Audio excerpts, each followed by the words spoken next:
আপনারা জানেন ইতিমধ্যে আপনারা বিপুল ভোটে যাকে জয়ী করেছেন গণপ্রজাতন্ত্রী বাংলাদেশ সরকারের প্রাথমিক ও গণশিক্ষা প্রতিমন্ত্রী রুমানা আলী খুশি উনি আছেন।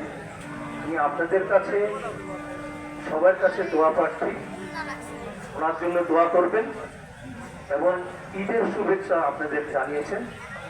উনি আছেন, নামাজের পরে ইনশাল্লাহ আমরা ওনার সাথে সাক্ষাৎ করবো এবং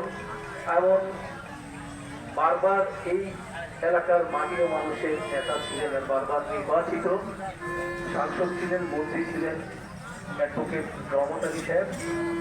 ওনার জন্য আপনারা দোয়া করুন। উনি প্রত্যেক ঈদে এখানে নামাজ পড়তে আসতেন, আপনাদের সাথে ওনার সাক্ষাৎ হতো।